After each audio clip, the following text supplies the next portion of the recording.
are so desensitized to it. Oh, shit, it's 1:30 and I'm gonna start the class and start recording. I don't know where everybody is, but that's fine. Like I care. It is a fucking Friday, that's right. Okay, so I am recording. I'll just cut it out at the beginning. Okay, so the idea here today is somehow to go from understanding what a limit is in the, let's see, all right, so this is what we used to think what limit is, and I think, oh, in fact, I was not recording. Or maybe it was recording from there. I need this. She's been on the computer since I came here. I think she's talking to her sister. All right. So Vincent, you pay attention. Thank you. You can see if I get this right, if it makes sense. All right, so we have, so what you learned in calculus was this definition of limit. So we have limit of a function f as x goes to c is L. So this is saying that there is a function f, it has some formula, and when the domain values, the x values go towards c, the function approaches L. So to understand this intuitively, so this is the intuitive idea behind limit of functions. And it goes, so we write like, so this is same as thinking for us as x goes to c,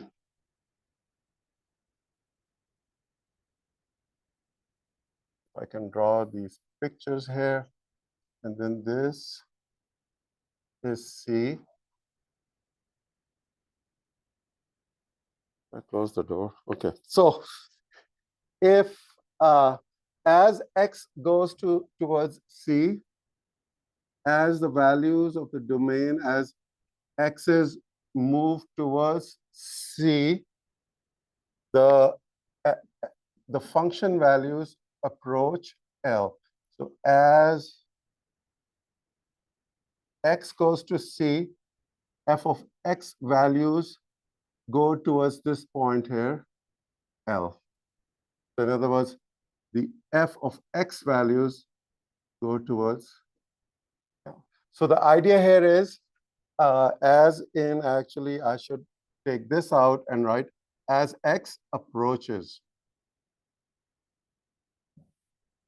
f of x approaches L. So right now, when x is over here, as we get x is closer and closer to c, the function values get closer and closer to L. Same thing from the left-hand side. As x values, so we have our first fx is down here, and we get another x closer to c, and we end up here. And then if you're very close to c, then the center point, then our fx is getting closer and closer to. So the keyword here is approaches. As x approaches c, the function values approach this number, L. And that L doesn't have to be a value of the function. It can just be a number.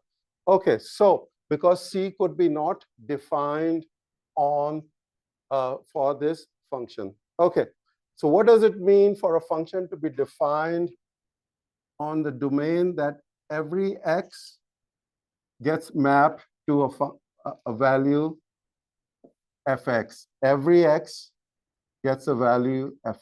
Okay, so this is this, Vincent, you get, right? All right, now what we have to do is we have to move from this kind of the word approaches as x values approach C, fx values approach L. We don't want to do that. What we want to do is we want to do things like drop the idea of getting close to and talk about distance. So we want to move from those two to this idea. So how do we, so for us, the transition would be if we go back to what we know about as x goes to infinity, the sequence hits L. Oh, Emma is here, excellent. So it's how it's going to be from now on. I think there might be a big exam because I see the physics people are gone. I think they're probably suffering or they have killed each other. So your dad's birthday, I heard.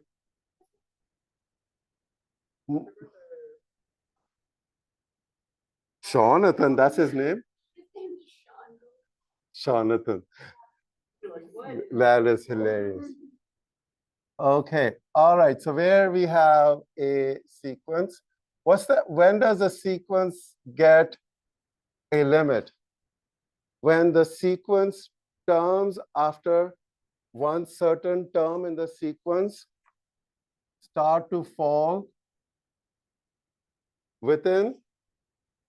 So when is a sequence? When does a sequence have a limit? So the question is, when does a sequence have a limit? A sequence has a limit when after a certain term, all the terms fall within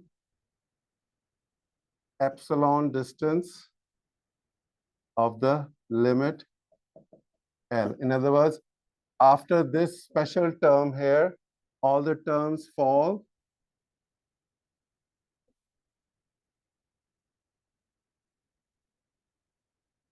so are we saying that when we think of a limit for a sequence, do we say things like as the terms of the sequence after a certain term approach L? We never say that.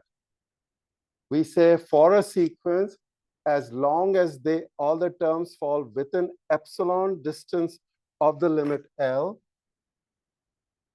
this sequence has a limit. For a sequence to have a limit, all we need is that after a certain term in which n, after this term, all the rest of the terms fall, right side, left side, right side, left side, just fall within epsilon distance of L. That's all we say. Now let's go back to this guy here. This is the regular definition of a limit of a function. And we read this like this, as, if this is our C, as the terms, x terms approach C,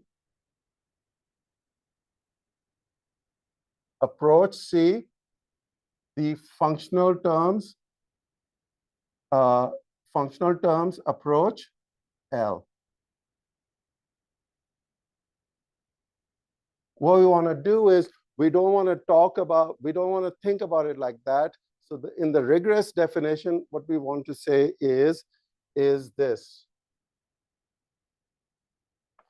Is basically if we have an open interval centered on C, and the open interval, their endpoints are C plus delta and C minus delta. If we have all the x's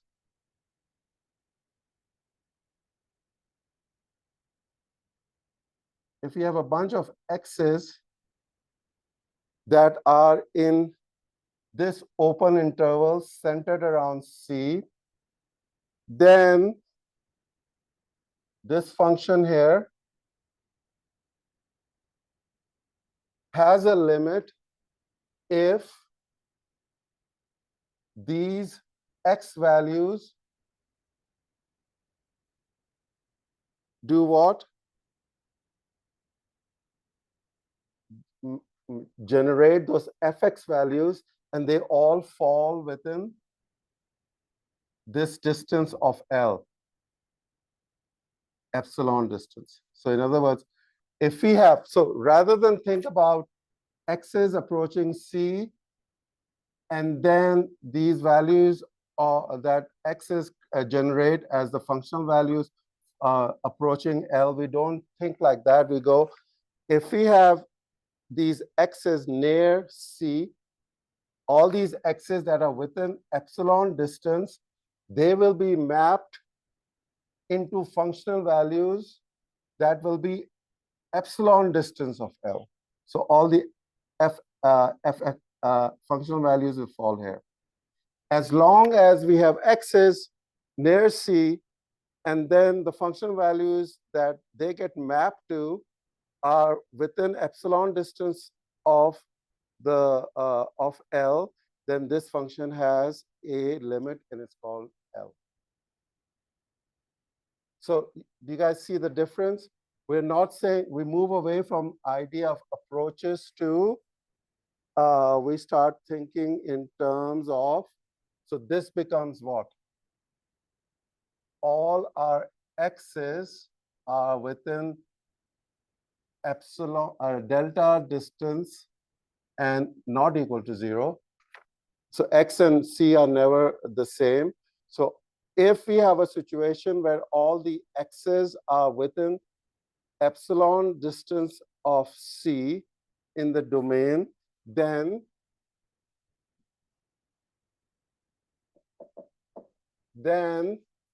if we have this condition that, and if this is true, and then this is also true, as in all the functional values are within epsilon distance of the limit L, if this is true, then we can write what?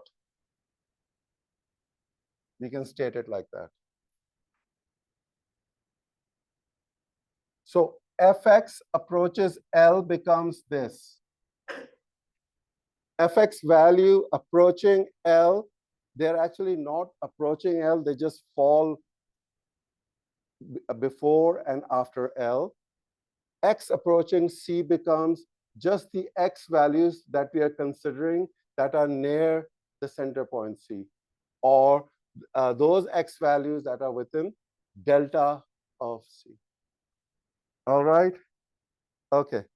Is this going well? Maybe. Now what I'm going to do is I'm going to write one definition, and let's see how that goes. Okay, so I'm going to erase this.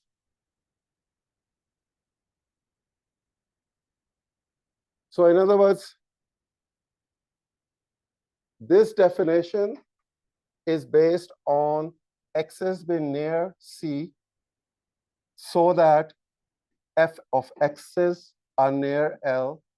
Therefore, the function has a limit L. This definition of a sequence having a limit is that after a certain term, all the terms fall within epsilon of L. And that number is the limit for a sequence. Yes? Yes, because here we're dealing with a domain and a range. Here we're only dealing with a sequence on the number line. So that's why the epsilon, where the limit is always epsilon, all the clustering terms are within epsilon distance. That's why we have epsilon here. It will never look like that. No, like that.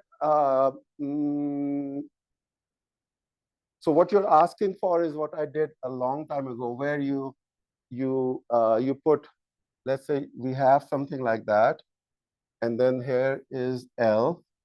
This is the X axis, and this is the Y axis. And then what we have is, if your sequence of points start in negative, so there's here, then you have a bigger number, then you have this number, this is 0, another real number, almost the same. Then we go up, and then as soon as we get to this number L, which is not necessarily in the sequence, then all the points that we get do not stray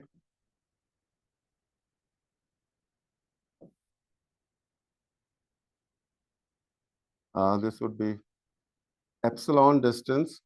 All the points after this one, so this would be AN.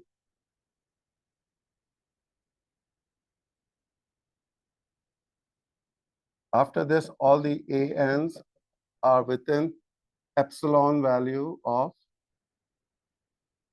so this is L and then this is L plus. They do not stray more than epsilon from L.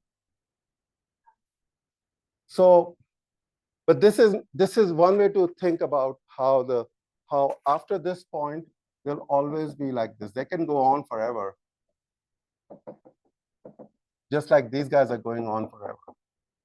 They can go all the way to right, but they will never be above, they'll always be within epsilon distance of this line here, L line.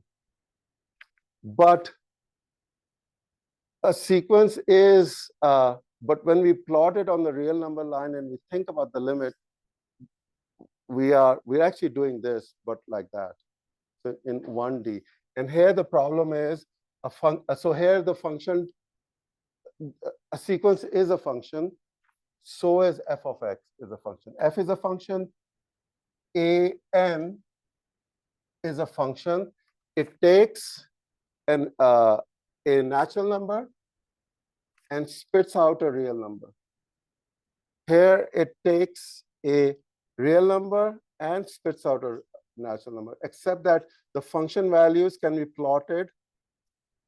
So, okay, here we go. So in this illustration, we put in a natural number into this function called a sequence, and we get out a real number, a1 equals a real number, and those are plotted on the horizontal real number line. Here, when we input real numbers on the x-axis, the output here was put on the horizontal real number line. Output here is put on the, which is f of x, on the y-axis. So we have this 2D thing going on. But the way to think about it is that not x's as they approach c from both left and right. That makes the f of x, the function values approach the limit. There's no approaching, there's nothing like that is happening. Just like over here, the numbers are near L. That's about it. Then they never approach L, they just seem to fall near it randomly. As well as that is not, it's a vague, intuitive way of thinking about it. It does seem to us that we are, as these x values approach the center point C, the functional values seem to be approaching. You can literally see that happening, approaching this value, the limit value. But in fact, that is not rigorous enough. It's an intuitive way of understanding. In fact, all we translate that into saying, if, so the approaches x approaching C from both sides become, for all the x's near C, is the output f of x near L. That's how I should have said it. So how do we talk about nearness? We use epsilon and deltas, and we think in open terms. If all the which x values of interest are we interested in? The ones that are near x, the ones that are in this open interval around C. So all the x's that are near C are now the ones that we're considering that are within this open interval. when they are put into the function f, do those values fall within a near L? And if they do, then this function has a limit. Okay, so now, but what happens is that what is given to us, we don't start here and go here. In fact, it's the reverse. We start here because this is given to us. We use this to calculate a new delta. Once we have a delta, then we go back here and then go back here. So there's a two-step thing in the proof that we'll look at probably on Monday. So now let's keep going here. So in other words, the problem is we are given an epsilon. Why are we given an epsilon? Because this is telling us, dude, you got a limit. So if the limit exists, this has to be true, right? And so this is given to us. We're given an epsilon, then our job is to find the delta. And once you've done that, then we can do a direct proof. Okay, so I'm gonna keep going here. And Emma, keep asking me questions because I end up saying the right thing. RGB was really asking cool questions in the dumpling session, but she is coming?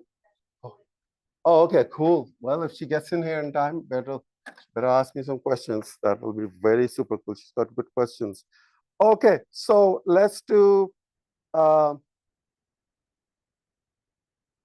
we are going to do, we say, so we're doing is just a random definition from one of my textbooks.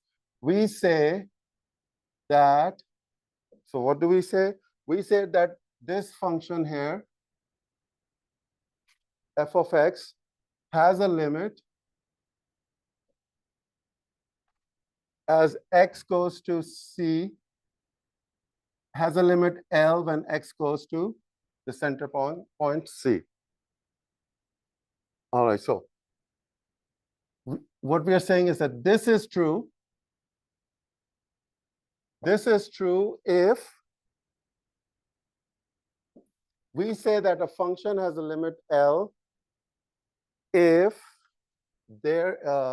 if for each epsilon, which is a positive number. So now I'm going to draw the picture for this one here. And then I'm going to modify that picture. So as long as I get the picture right.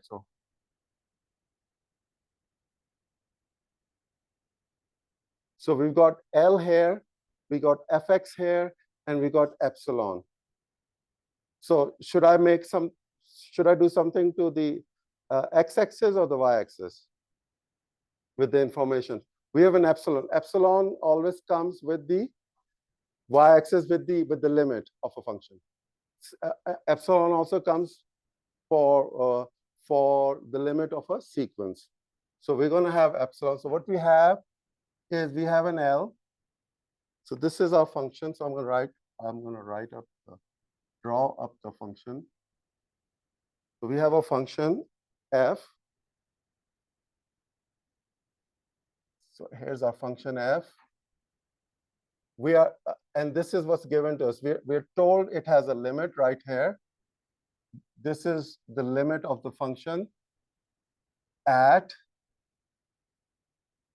C, as x goes to C. So at C, there's a limit. So how big do we want our epsilon? That's given. So usually epsilon is, to think about epsilon is usually 1 over n.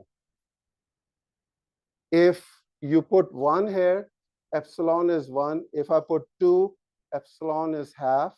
If I put 2 million, epsilon is a very small number. So epsilon is usually goes from 1 to very, very small number. So let's make epsilon here maybe equal to, it's this big here. Is that 1 maybe, right? Sure. So this is our epsilon here. So We say that function f has a limit at c if for each epsilon that we can try out. In other words, epsilon can be very big or very small. It doesn't matter. Whatever the length of the epsilon, whatever the open interval centered on L, whatever the width is, we better be, if we can find the corresponding delta, then this function has a limit. So we can do this. We can put a strip around this.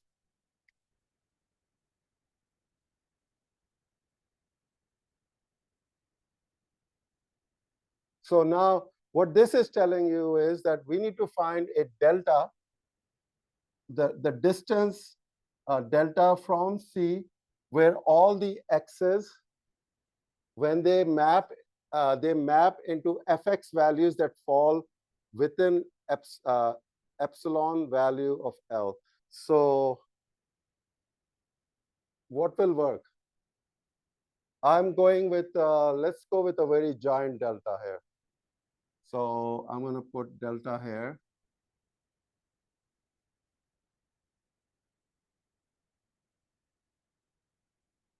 So this gives me an open interval in which I'm thinking about all these x's. Okay. Does this work, folks? Anybody? Okay, so this will go up to, and this goes all the way up to, say,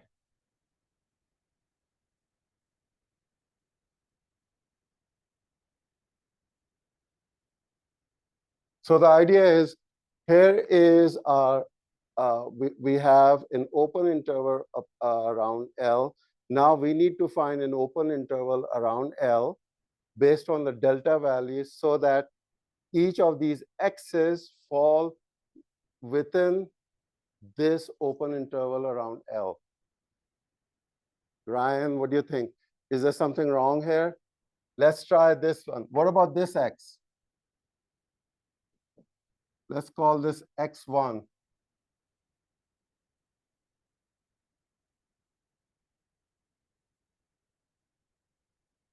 I picked the wrong delta. It's too big.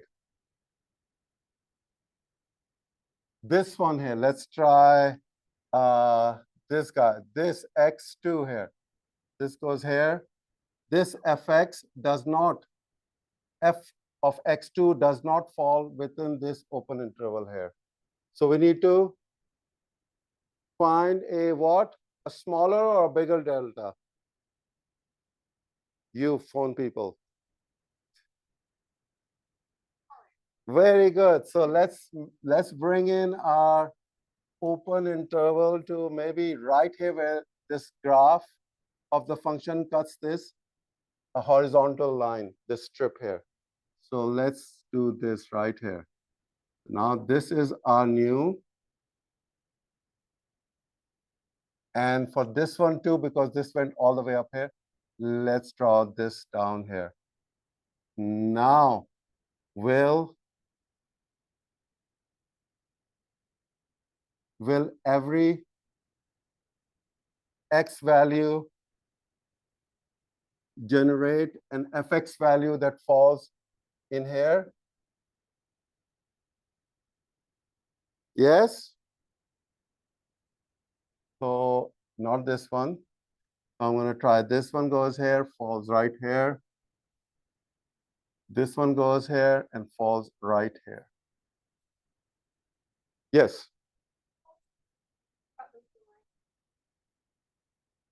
Mm-hmm. Oh, it depends on how your graph is. So it depends on the graph. But every x within delta value, the smaller, now we're using a smaller delta, smaller delta. Every x value within the smaller distance, smaller delta distance from C, the fx values that are generated fall here, and we're all set. Now, what if we did the other thing? What if, so this is our what is this? This is our delta. What if we shrank our epsilon? What if our given epsilon was half? Right now we went with, so this is n1, n equals 1, 2, 3, all the way here. What if n, we took n to be 2, so then our epsilon would be half. So that would mean that our, this line, so now we're going with a, L is going to be the same one, but our epsilon that is given is now smaller.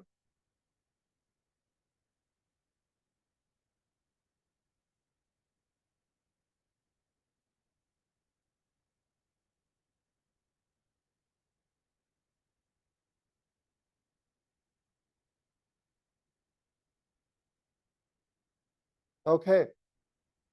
Can you guys see the mess here? So what's happening now? Our new strip is this one. Do we need to adjust our delta?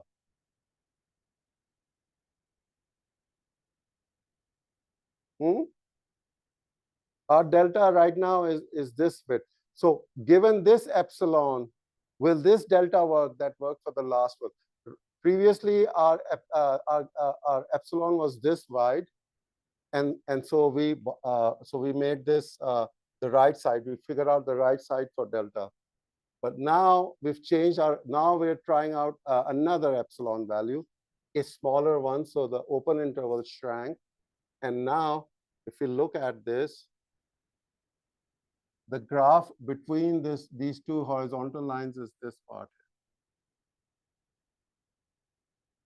Will this x, and this is our current open interval around C, will this x work? Let's say this is x1. What's happening with this guy?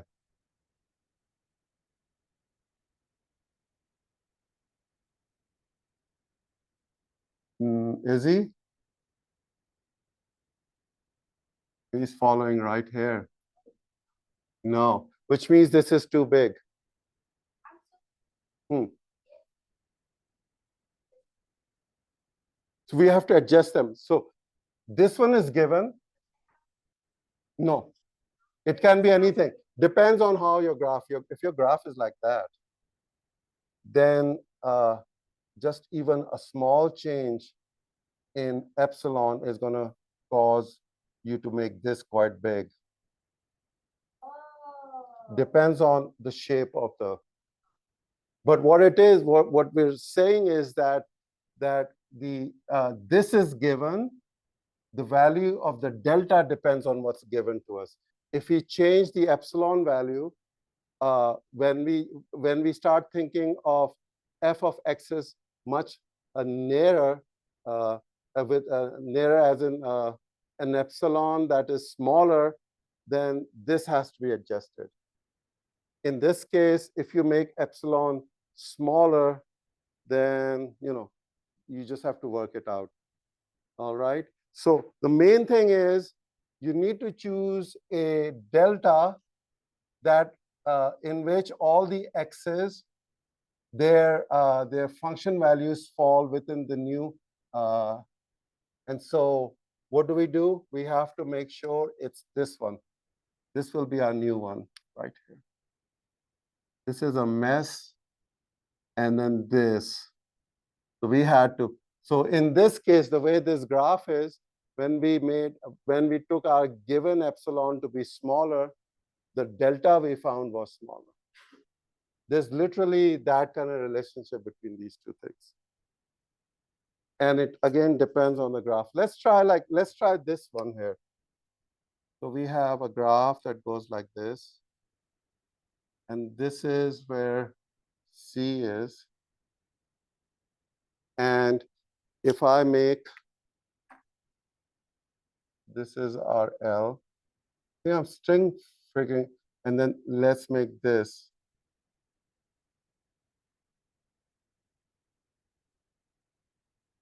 In this case, how many delta values will work? This is L plus epsilon, L minus epsilon. So this is our open interval. Will this delta work for our,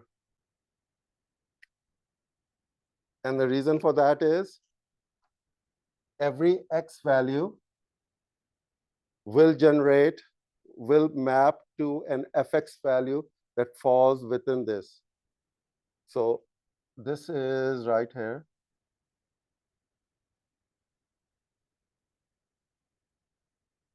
And they still fall, f of x falls here.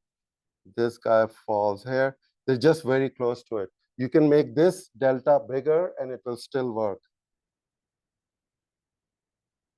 Let's do this size, and maybe this goes up there.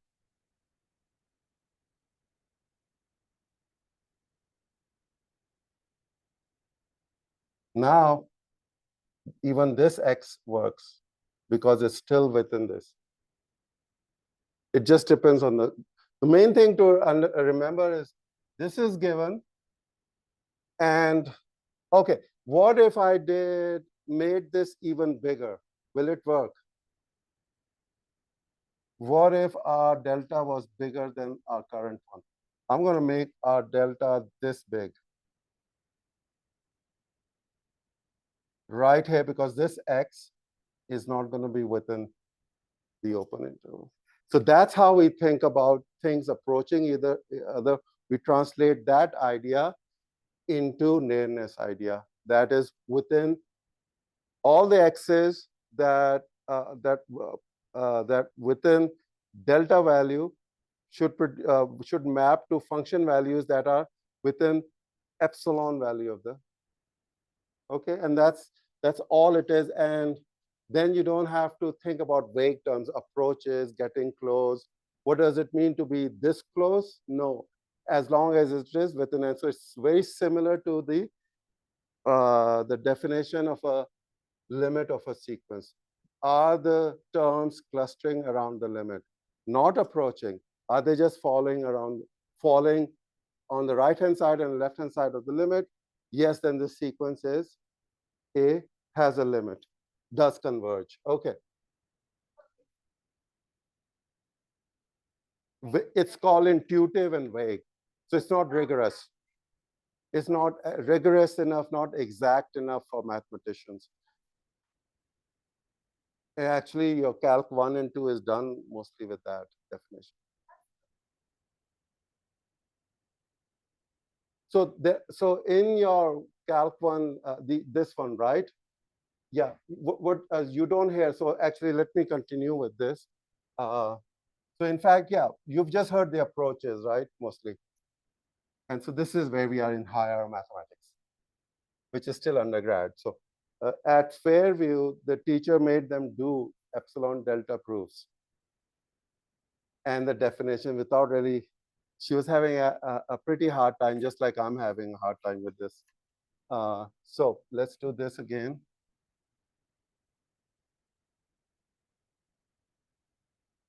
The definition? Because there's the trick to it is to teach the limit of a sequence first. And because then the sequence is not approaching L. Because the whole thing that we were doing, the limiting point, there are these points in a sequence that get closer and closer to that limiting point. But we don't say they're getting closer and closer. Are they within a neighborhood? And same thing is here. So in other words, are there points in a sequence? So this is our sequence within this neighborhood. If there are, and after they get inside this neighborhood, do they ever leave? Do they stay here? If they stay inside the neighborhood, then the sequence has a limit.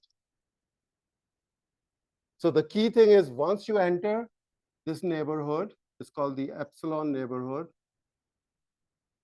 And if you never leave again, then this sequence has a limit L.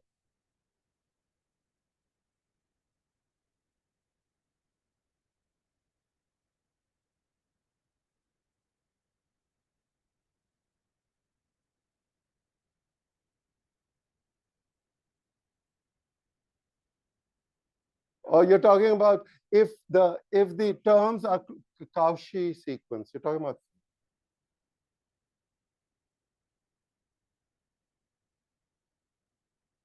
Okay. That's when they bring in two different ways of looking at it, and we are not. I'm having a hard time with just this thing. It took me quite a while to just accept the fact that I should forget about as x approaches c, f of x approaches L, but to think in terms of we have an open interval on the x-axis, we have an open interval on the y-axis. Do the numbers in the open interval on the x-axis map to the open interval on the y-axis? Plus, it turned out we have to start here, then go down here, and then restart here and go back for the proofs.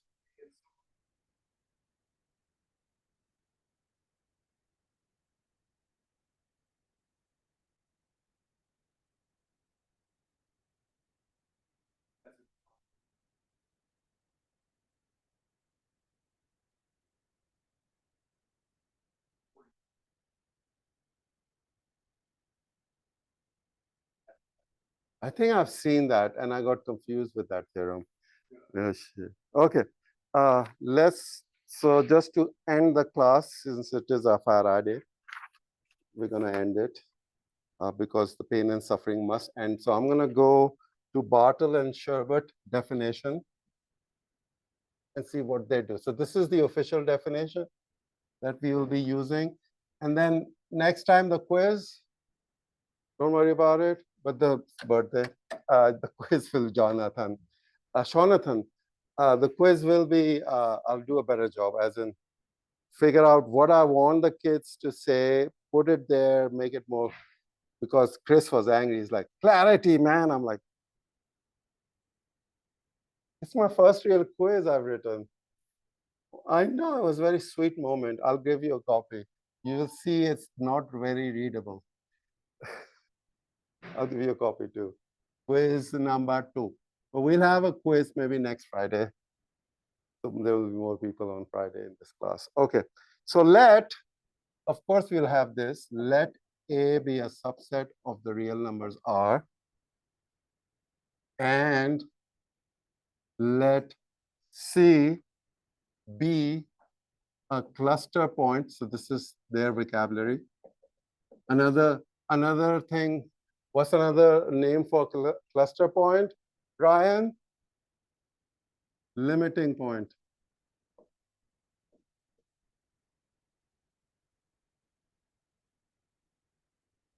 It's also the cluster, general cluster of A. And so they do all this. So what are they saying here? We have a set A that belongs to, so set A has real numbers. And in this set of real numbers, there is a point C, which is the limiting point of this set A. So most of what we're interested in set A are the points near C and how they get mapped to functional values.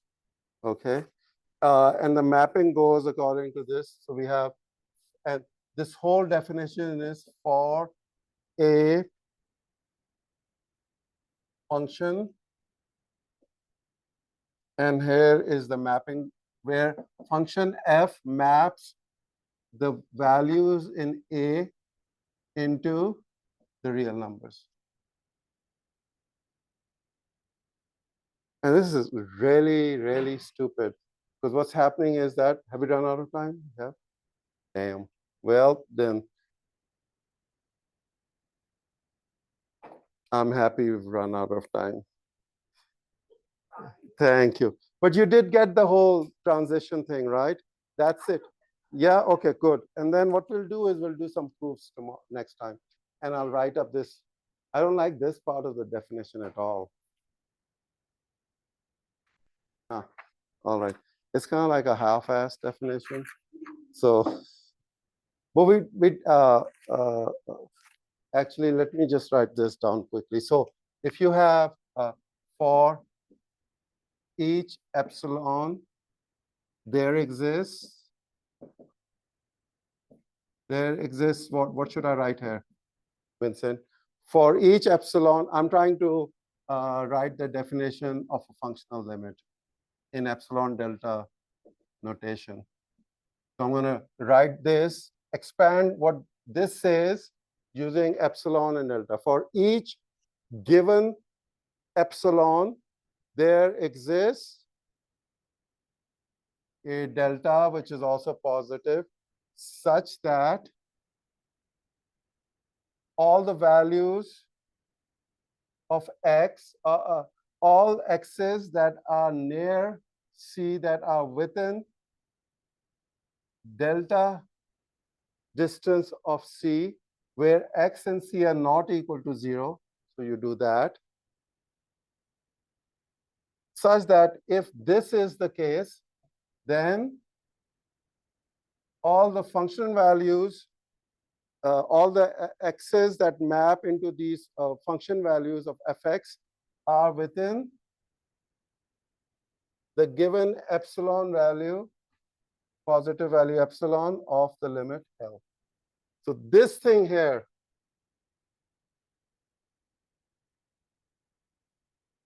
is the expansion of this. These two things are equal. What's another way to say this? The intuitive. So this is rigorous, and intuitive is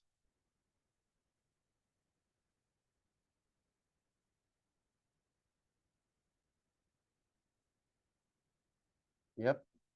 And I'm going to put approaches here.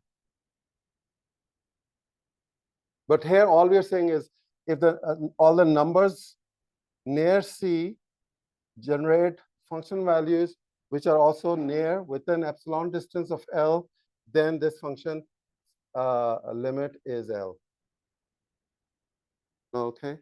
All righty. So we'll actually do some concrete examples of one very simple proof on Monday, because this thing gets really complicated unnecessarily. I had to do this with my daughter so she could get her B at Fairview in this very bitter math PhD who ended up in high school. So, all right, Miss Zahra. Zahra. I'm trying to say it like I'm an Arab, but I am not an Arab. Are you an Arab? No. You're half Arab. No. Your mom? No, Israel. Then I am Mehrab. We don't have Arabs, so I can make fun of Arabs today. Yeah. Arab, Afghani, you're fine. And Emma, English. Jonathan. You know, South Indians cannot pronounce Jonathan. There's a goodness gracious. Okay. So what happened last time was, I don't know if you were there. Yeah, you were. I draw those pictures and then I forgot how to. I was like,